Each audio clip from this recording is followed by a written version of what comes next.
I'm a decent skier and love it more than anything else in the world. But because I'm a glutton for punishment, I decided I was going to try and learn how to snowboard.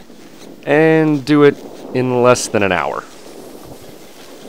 In these things.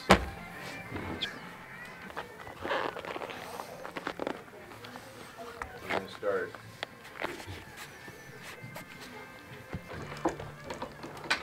Your lead foot, 3. This shop sets it at.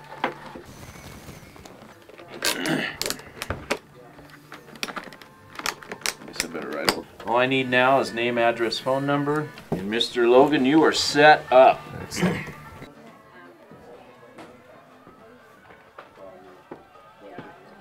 Well, here we are at Angel Fire Resort. It's our second day here. We got here yesterday, drove up from Lubbock, and the snow was awesome yesterday. We were so lucky. Got to go out and shred, find some fresh tracks in the trees, really rip some pow.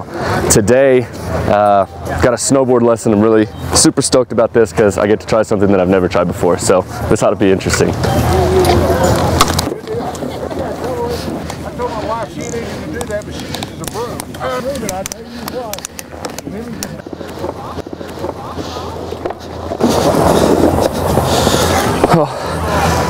Got strapped into this thing, just kind of messing around, getting ready for my lesson to begin, and I can already tell this is going to be a lot harder than I thought it was.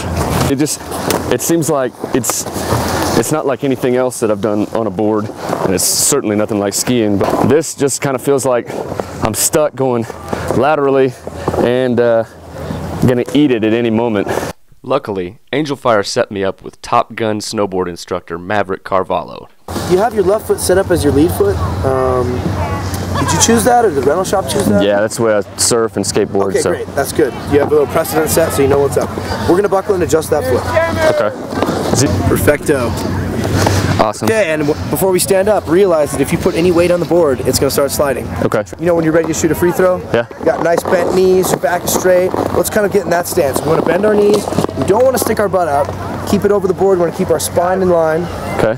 Bend those knees as low as they'll go comfortably, and sideways shoulders like the board. Okay. So what we're going to try now is just a straight slide. We're not going to worry about turning or anything. A couple feet up the hill, we're going to step on the board and just slide. Okay, we're going to wait until the next chair comes and follow it.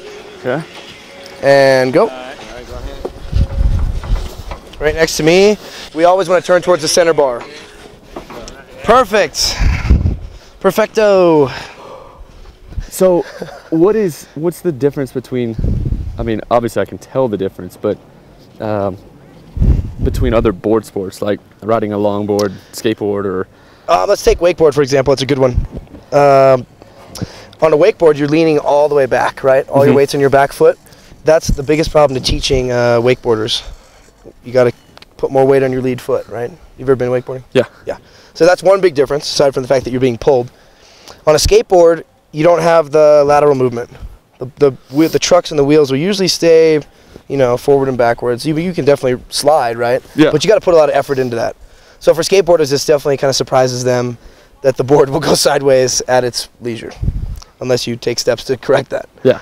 Longboarding, once you do get into that nice S-curve on the longboard, once you progress to the level where we can link these turns like we've been practicing, and you get on a little steeper terrain, it feels a lot like that. Okay. It's got that nice flow, and I think that's one of the things that really attracts people to the sport. Good.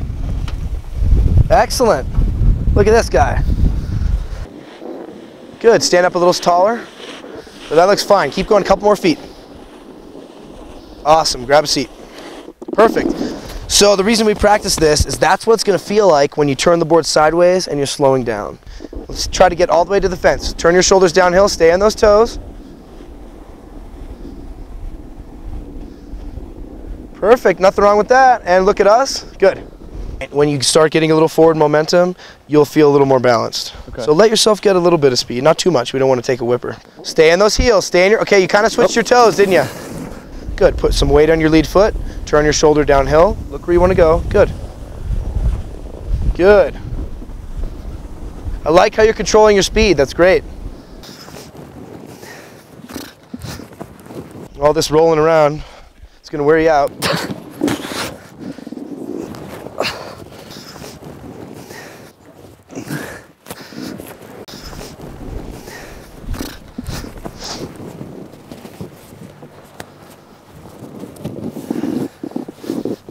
That's the hardest part. Shift your shoulders a little downhill that way. Good, keep coming on your heels. That was perfect. Man, you look like you've done this before. Rotate your shoulders. Expect it to happen and look uphill now. Look uphill, push on those toes. You're fine, relax. Good. There's nothing wrong with that except we need to keep more weight on your lead foot. Lean downhill, pet that doggy. Nice, good.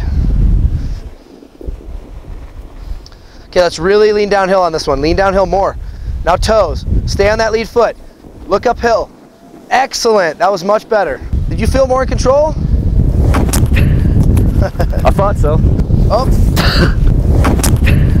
Okay, where'd the weight go? Okay, you kind of switched edges a little soon. Okay, so in your toes. Whoa. So you kind of almost. Okay, let's remember when we. Okay. I switched your toes, didn't you? Despite the amount of time I spent on my butt, I was linking turns within 45 minutes. Thanks to Maverick for teaching me something new.